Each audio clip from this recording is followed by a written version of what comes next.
Assalamualaikum warahmatullahi wabarakatuh. Perkenalkan, nama saya Khairun Amalia dengan NIM 19071040 dari Prodi Pendidikan Matematika Universitas Maliku Saleh.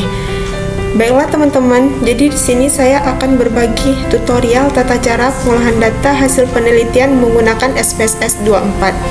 Nah, jadi sebelumnya kita harus menyiapkan dulu data dari hasil penelitian. Jadi di sini saya mengambil data yaitu skor post test dari kelas eksperimen dan skor post test dari kelas kontrol. Nah, sebelum itu kita juga harus tahu dasar-dasar pengambilan keputusan. Jadi pada poin pertama yaitu uji normalitas. Jadi jika nilai signifikan lebih dari 0,05 maka nilai residual berdistribusi normal.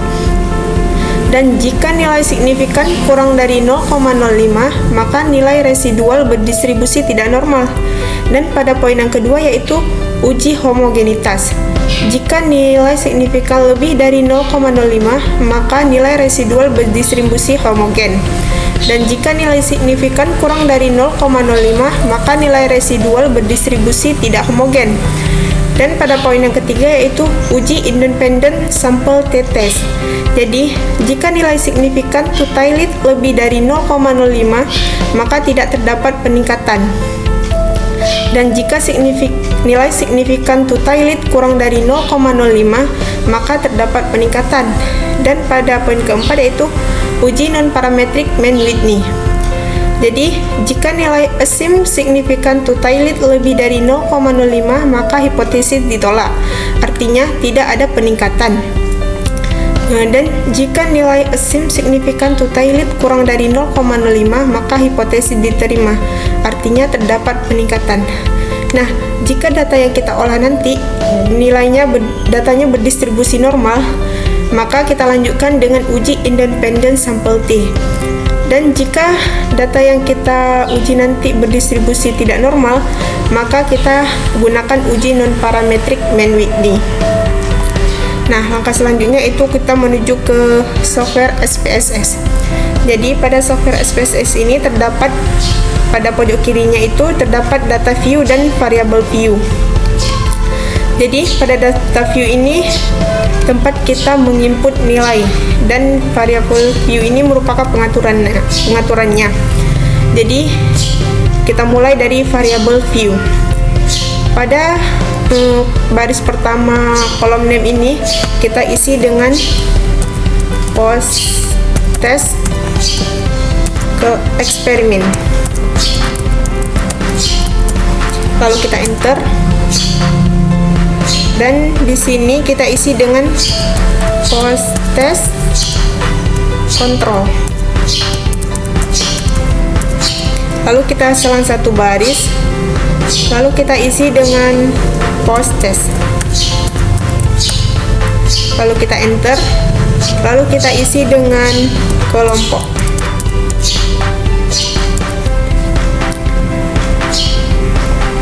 Nah, jadi di sini pada desimal ini kita ubah menjadi 0.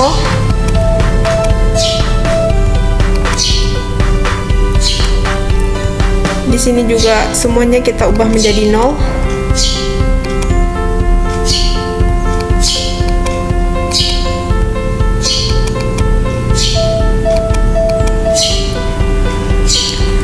Nah, selanjutnya itu pada mensure ini kita ubah menjadi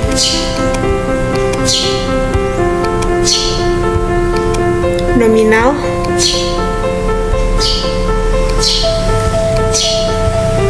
Di sini semuanya kita ubah menjadi nominal. Nah, kemudian pada kolom values baris kelompok ini di sini kita klik titik 3, kita isi untuk value kita isi 1, labelnya kita isi kelas eksperimen. Lalu kita tekan add. Setelah itu value-nya kita isi angka 2. Lalu pada labelnya kita isi kelas kontrol. Lalu kita add. Nah, jadi di sini sudah tertera data kelompoknya, yaitu untuk 1 itu kelas eksperimen dan untuk 2 itu kelas kontrol. Lalu kita tekan OK. Nah, setelah semua pengaturannya kita isi, sekarang kita menuju ke data view. Nah, jadi di sini sudah tertera semua data yang kita isi tadi pada pengaturan. Nah, jadi pada post test eksperimen ini kita isi dengan data yang sudah kita siapkan tadi, yaitu data kelas post test eksperimen. Jadi di sini supaya mudahnya saya copy saja, lalu kita paste. Nah, kita juga paste di post test. Nah, selanjutnya itu nilai post test dari kelas kontrol. Jadi supaya lebih mudah, saya copy, lalu kita paste di sini. Dan kita paste juga di post test di bawah ini. Nah, jadi selanjutnya yaitu kita isi nilai kelompok. Jadi kita lihat lagi sesuai dengan data yang kita siapkan tadi. Kita copy, lalu kita paste di kelompok. Setelah itu kita copy kelompok dari kelas kontrol.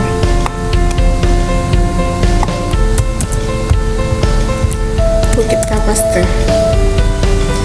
Nah, setelah semua data itu sudah kita siapkan, jadi selanjutnya kita ke analis. Lalu kita tekan descriptive statistik, lalu kita klik export. Jadi pada dependent list ini kita isi dengan post test, dan pada faktor list ini kita isi dengan kelompok. Lalu kita tekan plot. Nah, jadi di sini jangan lupa kita centang di normality plot with test. Jadi kita tekan continue, lalu kita tekan OK. Kita tunggu sebentar. Nah, nilainya sudah keluar. Jadi ini merupakan nilai-nilainya. Nah, jadi poin penting di sini yaitu uji normalitasnya menggunakan uji Shapiro-Wilk. Jadi nilai dari post test kelas eksperimen yaitu 0,17 dan kelas kontrol itu 0,015.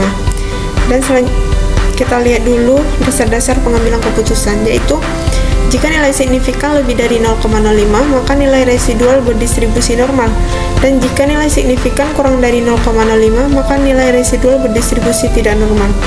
Nah, jadi pada data ini kelas eksperimennya itu 0,017, kelas kontrolnya itu 0,015. Jadi berdasarkan dasar-dasar pengambilan keputusan, maka nilai yang kita peroleh itu berdistribusi tidak normal karena nilai kelas eksperimen dan kelas kontrol itu kurang dari 0,05. Jadi jika nilai yang kita peroleh tidak berdistribusi normal, maka kita lanjutkan dengan uji non-parametric and Whitney. Jadi sekarang kita lanjut ke uji non-parametric and Whitney. Jadi kita pilih analisis. Di sini kita pilih non-parametric test, lalu kita pilih legency dialog. Di sini kita pilih dua independent sample karena kita memiliki dua kelas, yaitu kelas kontrol dan eksperimen. Lalu kita klik. Nah, jadi pada test variabel di sini kita isi dengan post test, dan pada grouping variabel ini kita isi dengan kelompok. Nah, di data kelompok ini kan masih ada tandanya. Jadi kita klik define group, lalu kita isi grup 1 ini 1, pada grup 2 ini 2, lalu kita tekan continue. Nah, di sini jangan lupa kita untuk menceklis main Whitney U. Lalu kita tekan OK.